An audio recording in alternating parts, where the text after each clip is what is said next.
Përshëndetje shikues të nderuar dhe mirë se erdhët në emisionin e sonte Impact. Java që lan pas ka qenë e mbushur me dinamika të ndryshme sa i përket procesit eurointegrues të vendit. Fillimisht kishim në vizitë presidentin e Këshillit të BE-s Antonio Costa në Shkup dhe më pas kishim samitin BE Ballkani Perëndimor që u mbajt në Tivat të Malit të Zi, nga ku u dhan mesazhe të rëndësishme nga liderët evropian sa i përket procesit integrues të vendeve të Ballkanit Perëndimor në Bashkimin Evropian.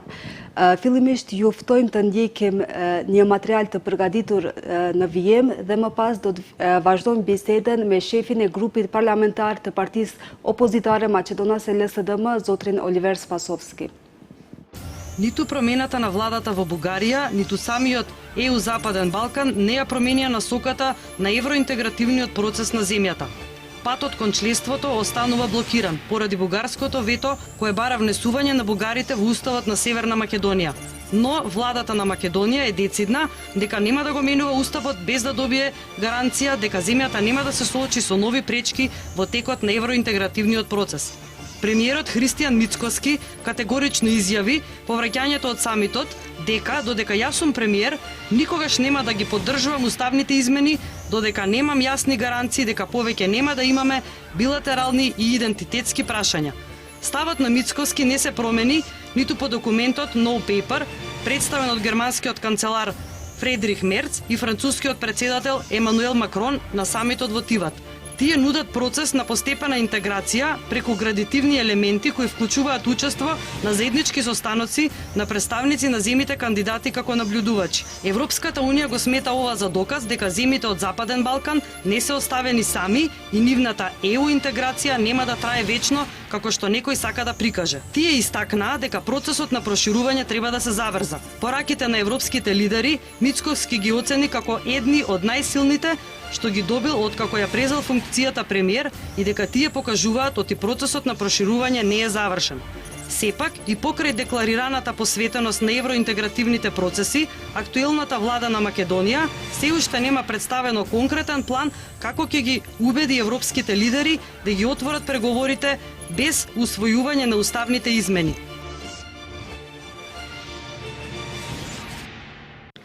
Господине Спасовски, добро дојдовте во нашето студио. Благодарам на поканата. Како ги коментирате овие изјави на премиерот Мицкоски дека нема да поддржува уставни измени додека е он премиер без гаранции, без јасни гаранции? Ова е нешто што е сосема очекувано за мене. Јас не сум изненаден со ниту една од изјавите кои што ги дава премиерот или било кој представник на владата.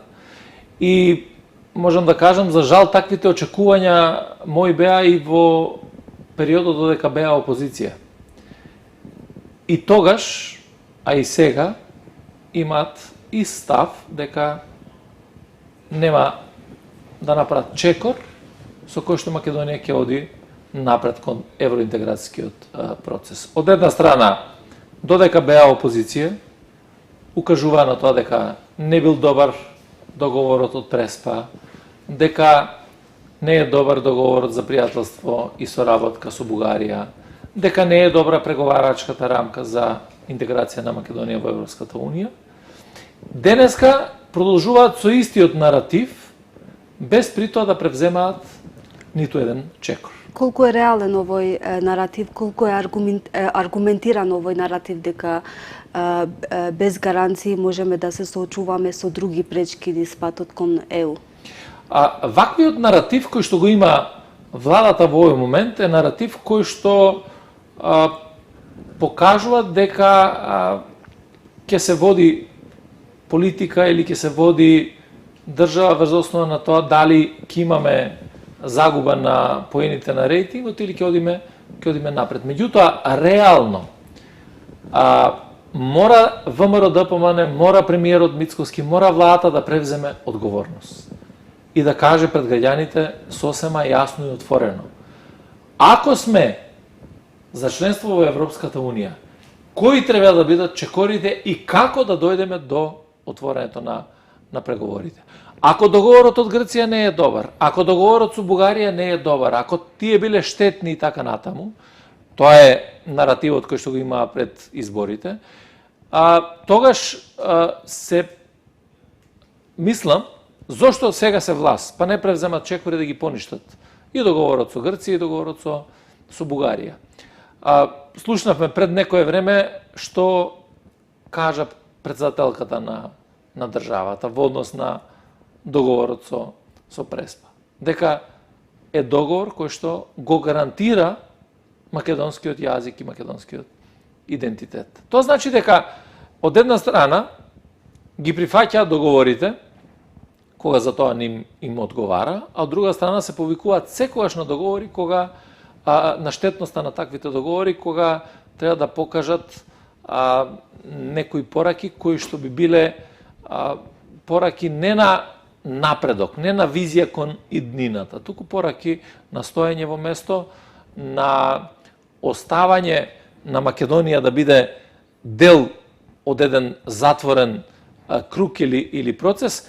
И најважното од се е затоа што оваа влада, премиерот Мицкоски, не покажуваат никаква визија, ниту пак разбирање на моментот, геостратешки, геополитички момент во кој што се наоѓаме, заради тоа што Европската Унија веќе ги прати пораките во Тиват, дека се за проширување на Европската Унија, дека државите од Западен Балкан мора да бидат дел од Европската Унија за да се затвори целиот тој процес на интеграција на Европа и токму случувањата кои што се на геополитичко ниво, зборувам за војната која што е во Украина, зборам за се тоа на што ни се случува на планот на безбедноста во светот, допринесува тие одлуки да се носат малку побрзо и на поинаков начин од страна на Европската Унија.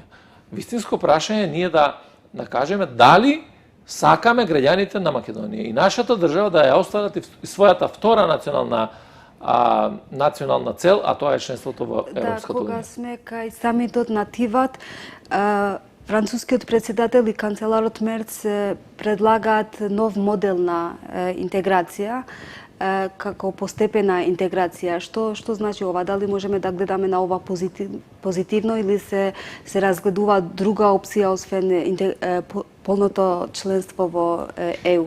Сосема јасно да кажам, тоа е мој личен став и став на СДСМ, нема друга опција освен полноправно членство во Европската Унија.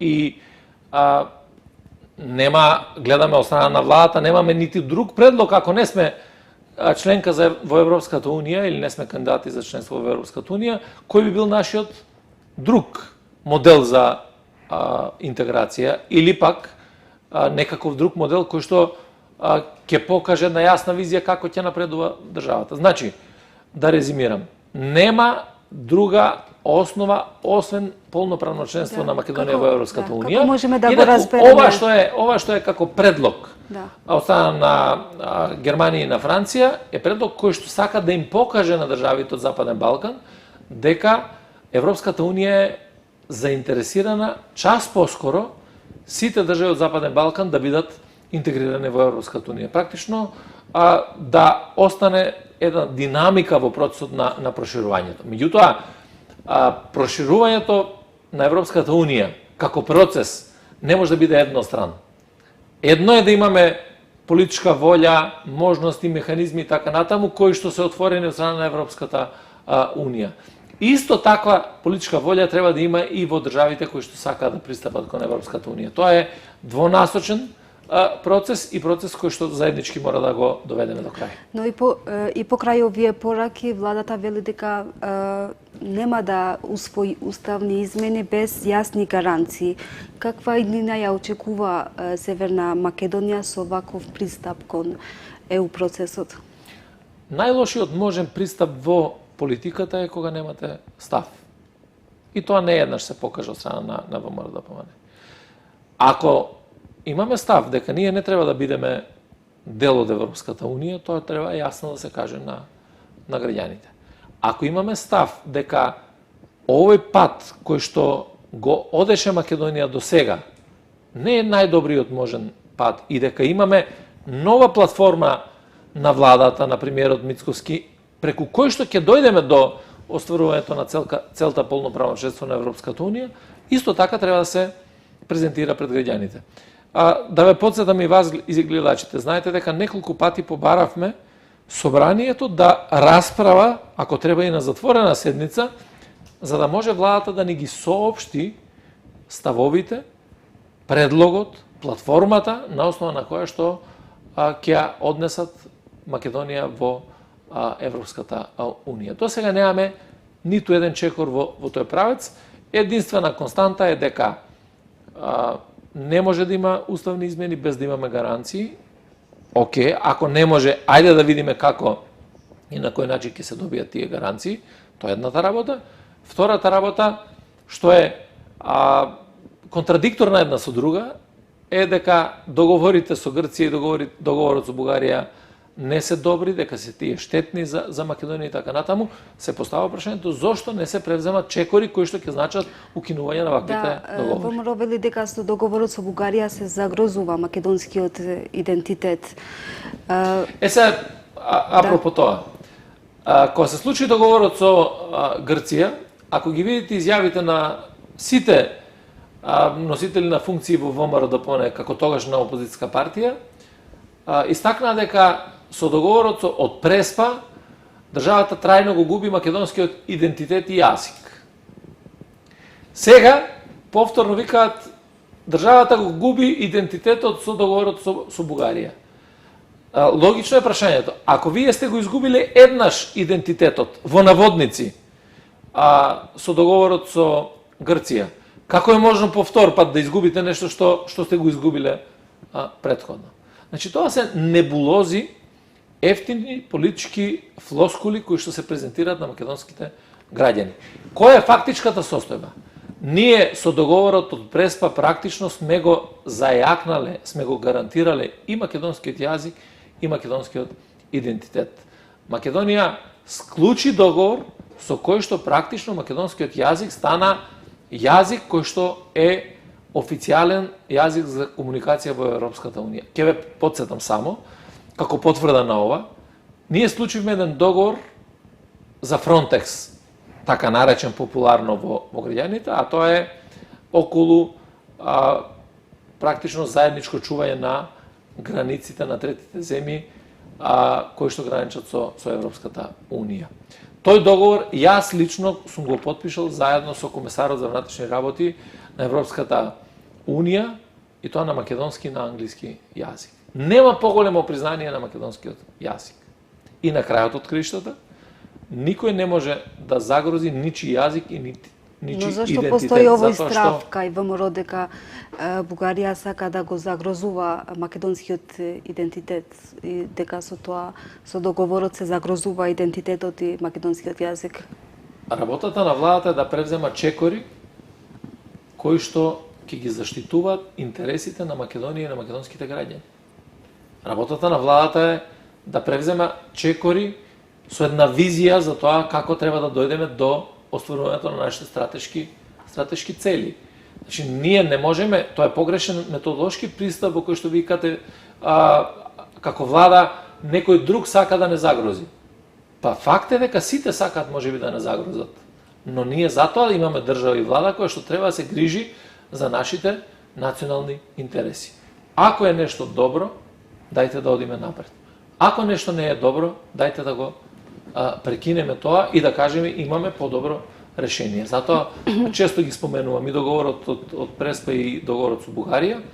Ако тие не се добри, а Мицковски и ВМРО-ДПМНЕ се 2 години власт и не превземаат ниту еден чекор за поништување на таквите во наводници штетни договори, тогаш што е поентата? Очекувате ли ВМРО да промени став во врска со ова прашање или ќе остануваме блокирани додека е ВМРО на власт? Лично сметам дека никаква промена нема да има во однесувањето и политичката волја на ВМРО-ДПМНЕ во однос на ова прашање. Меѓутоа, морам да кажам дека ова не е прашање само на ВМРО-ДПМНЕ или став на владата. Ова е прашање на целата влада. Значи на ВМРО-ДПМНЕ и на ВЛЕН и на ЗНАМ.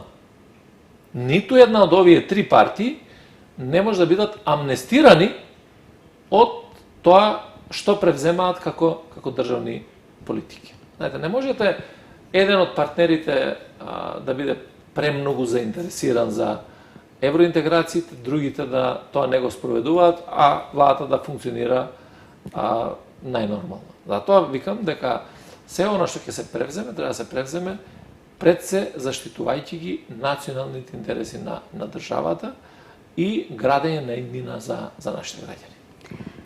Председателот на СДСМ пред некоја недела најави референдум за ова прашање, за прашањето на евроинтеграцијските процеси, но некако не се промовира доволно таа идеја.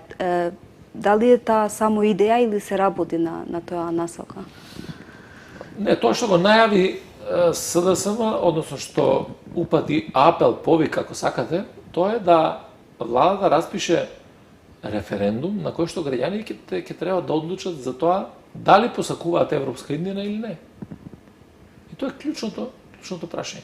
Меѓутоа тоа владата мора да го направи. Затоа што владата ја зема целосната одговорност и ја доби максималната поддршка на претходните парламентарни избори.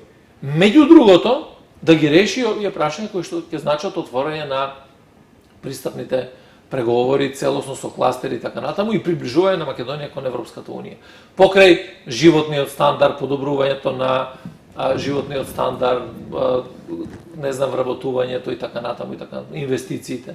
Ние сега имаме ситуација во која што имаме катастрофална економска состојба, поскапување на цените на основните продукти за живот, незголемувањето на минималната плата, незголемувањето на платите воопшто.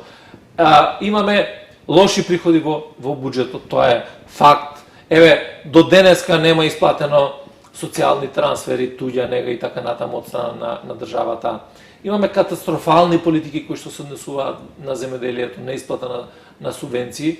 Тоа се низа на прашања за кои што ние немаме одговори од владата. Да не испадне сега дека ние само се занимаваме со прашање на евроинтеграција. И не треба така да биде.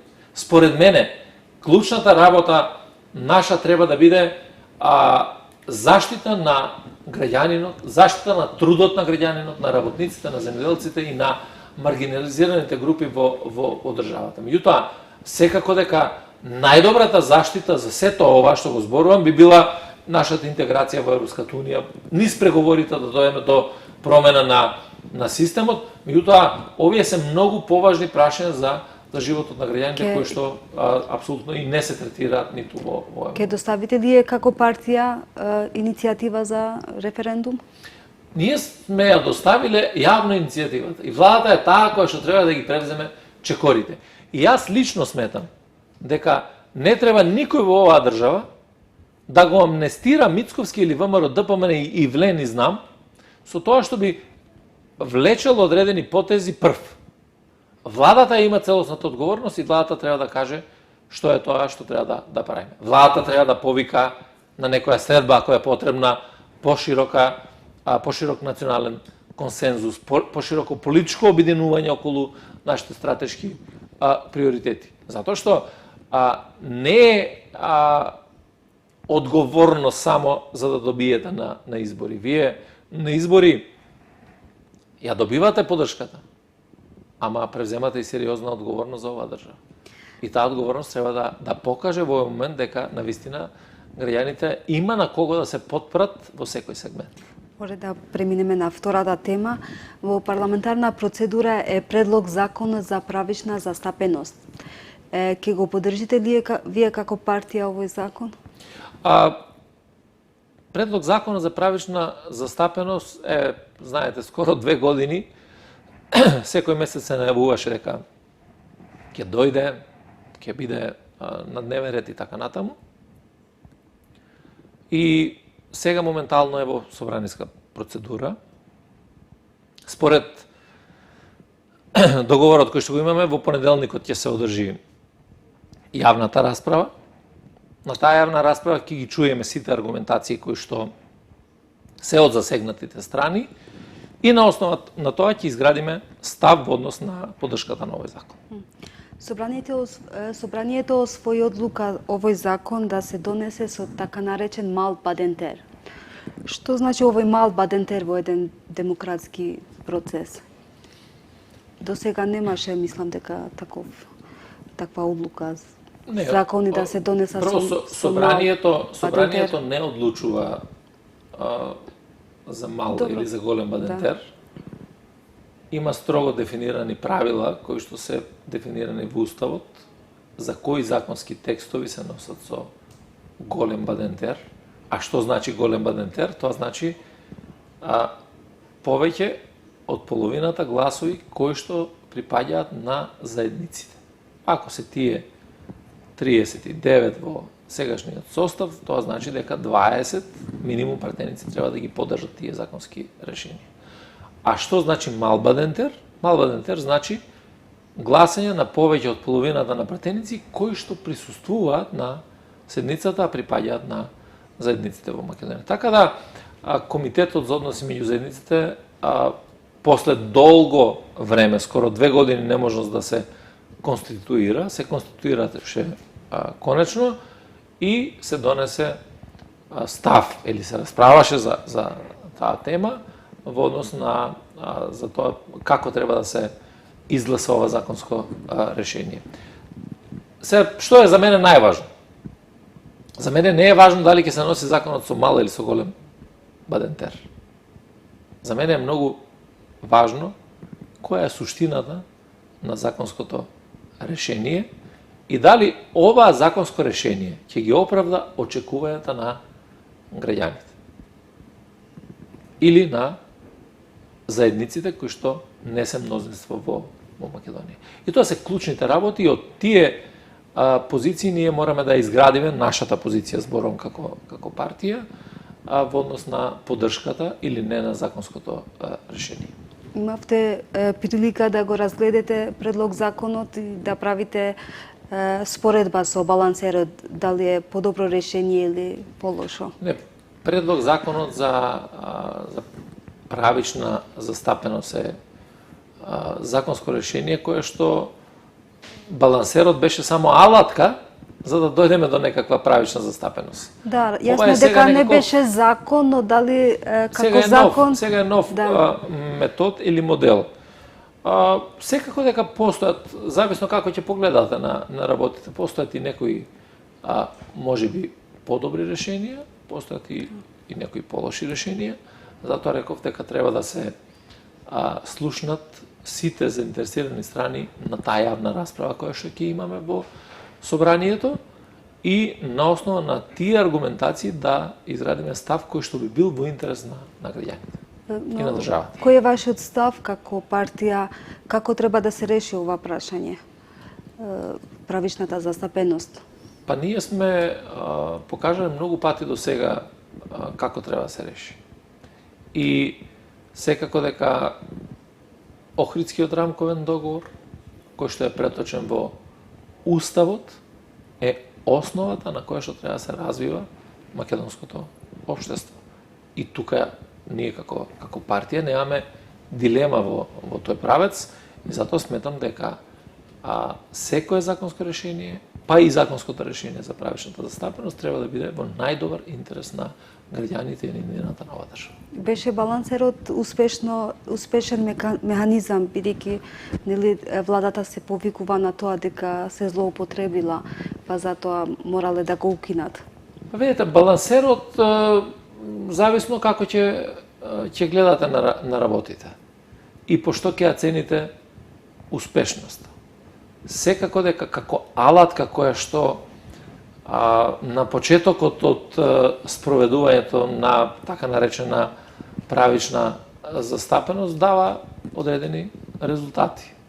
Дали бил најдоброто решение? Сигурно дека не било најдоброто решение.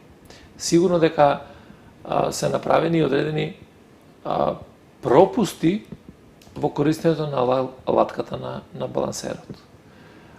Така да сето тоа треба да ни биде би рекол, научена лекција при носењето и на новото законско решение и што сакаме да постигнеме со правичната застапеност. Дали тоа да се базира на квалитетни кадри кои што припаѓаат на било која од заедниците во Македонија, на сите граѓани кои што живеат, или само треба да биде етничката припадност доминантна во носењето на одлуките. Јас сметам дека било кој граѓанин квалитетен треба да има механизам да дојде на позиција која што ќе значи директна помош на државата и развојот на македонското општество.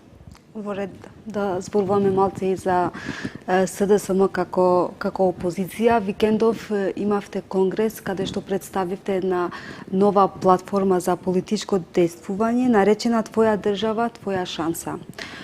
Што предвидува оваа платформа, што планирате кои се вашите планирани активности во СДСМ го одржа својот 32 конгрес, програмски конгрес, на кој што се разговараше за таа партиска платформа и усвојувањето на една рамка, програмска рамка, од која што практично треба да произлезе после и програмата за следните парламентарни избори.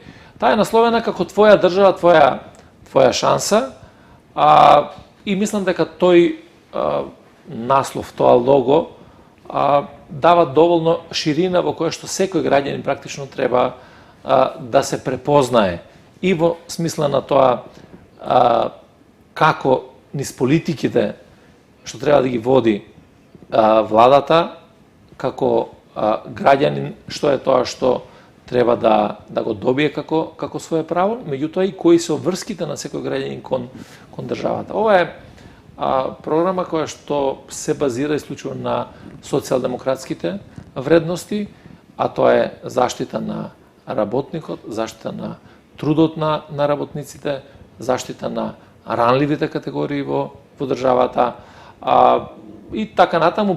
Таму има многу елементи од кои што треба да произлезат низа на мерки, за кои што во наредниот период и детално ќе се разговара.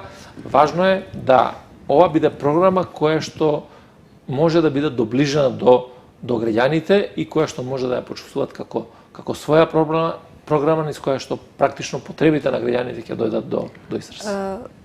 Во склоп на овие мерки се предвидуваат ли мерки и во делот за борба против корупција, имајќи во предвид дека многу меѓународни извештаи не стоиме добро во меѓународните клучните тези, клучните прашања, па и постулати на оваа програма даваат одговори на барањата на граѓаните или на тоа што сметаат граѓаните дека треба да биде решено. Економската состојба е број 1 тема во државата.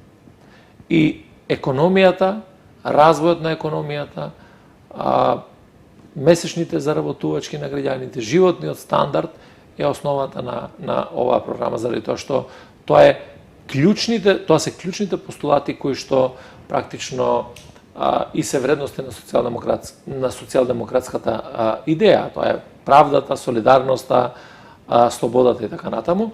Меѓутоа, секако дека борбата против корупција и криминал во било кое општество во светот е вечна борба.